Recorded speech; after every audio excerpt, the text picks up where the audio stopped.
Articles from the Labor Standard by Frederick Engels. Eighth article, The Wages Theory of the Anti-Corn Law League. Published July 9th, 1881. In another column, we publish a letter from Mr. Noble finding fault with some of our remarks in a leading article of the Labor Standard of June 18th. Although we cannot, of course, make our leading columns the vehicle of polemics on the subject of historical facts or economic theories, we will yet, for once, reply to a man who, though in an official party position, is evidently sincere. To our assertion that what was aimed at by the repeal of the Corn Laws was to, quote, reduce the price of bread and thereby the money rate of wages, Mr. Noble replies that this was a, quote, protectionist fallacy, persistently combated by the League, and gives some quotations from Richard Cobden's speeches and an address of the Council of the League to prove it. The writer of the article in question was living at the time in Manchester, a manufacturer amongst manufacturers. He is, of course, perfectly well aware of what the official doctrine of the League was. To reduce it to its shortest and most generally recognized expression, for there are many varieties, it ran thus. The repeal of the duty on corn will increase our trade with foreign countries, will directly increase our imports, in exchange for which foreign customers will buy our manufactures, thus increasing the demand for our manufactured goods. Thus the demand for the labor of our industrial working population will increase, and therefore wages must rise. And by dint of repeating this theory day after day and year after year, the official representatives of the League, shallow economists as they were, could at last come out with the astounding assertion that wages rose and fell in inverse ratio, not with profits, but with the price of food, that dear bread meant low wages and cheap bread high wages. Thus, the decennial revulsions of trade which have existed before and after the repeal of the corn duties were, by the mouthpieces of the League, declared to be the simple effect of the Corn Laws, bound to disappear as soon as those hateful laws were removed, that the great laws were the only great obstacle standing between the British manufacturer and the poor foreigners longing for that manufacturer's produce, unclad and shivering for want of British cloth. And thus Cobden could actually advance, in the passage quoted by Mr. Noble, that the depression of trade and the fall of wages from 1839 to 1842 was the consequence of the very high price of corn during these years, when it was nothing else but one of the regular phases of depression of trade, recurring with the greatest regularity, up to now, every 10 years. A phase certainly prolonged and aggravated by bad crops and the stupid interference of greedy landlord legislation. Well, this was the official theory of Cobden, who with all his cleverness as an agitator was a poor businessman and a shallow economist.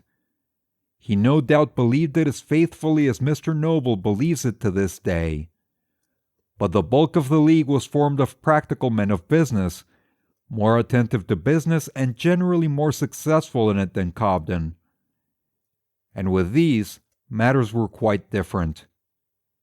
Of course, before strangers and in public meetings, especially before their, quote, hands, the official theory was generally considered, quote, the thing. But businessmen, when intent upon business, do not generally speak their mind to their customers, and if Mr. Noble should be of a different opinion, he had better keep off the Manchester Exchange. A very little pressing as to what was meant by the way in which wages must rise in consequence of free trade in corn was supposed to bring it out that this rise was supposed to affect wages as expressed in commodities, and that it might be quite possible that the money rate of wages would not rise. But was not that substantially a rise of wages? And when you press the subject further, it usually came out that the money rate of wages might even fall, while the comforts supplied for this reduced sum of money to the working man would still be superior to what he enjoyed at the time. And if you asked a few more close questions as to the way, how the expected immense extension of trade was to be brought about, you would very soon hear it that it was this last contingency upon which they mainly relied: a reduction in the money rate of wages combined with a fall in the price of bread, etc., more than compensating for this fall.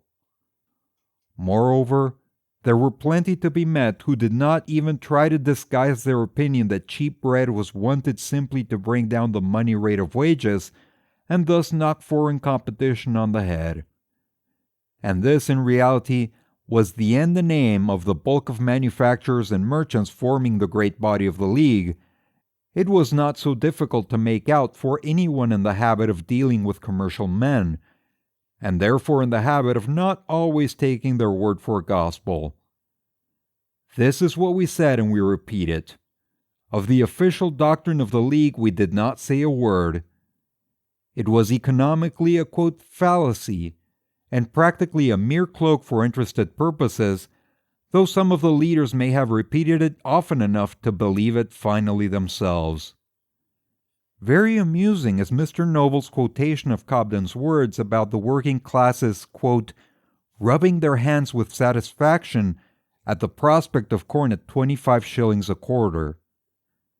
The working classes at that time did not disdain cheap bread, but they were so full of, quote, satisfaction at the proceedings of Cobden and Company that for several years past they had made it impossible for the League in the whole of the North to hold a single really public meeting. The writer had the, quote, satisfaction of being present, in 1843, at the last attempt of the League to hold such a meeting in Salford Town Hall, and of seeing it very nearly broken up by the mere putting of an amendment in favor of the People's Charter. Since then, the rule at all League meetings was, quote, admission by ticket, which was far from being accessible to everyone. From that moment, quote, Chartist obstruction ceased. The working masses had attained their end, to prove that the League did not, as it pretended, represent them. In conclusion, a few words about the wages theory of the League. The average price of a commodity is equal to its cost of production.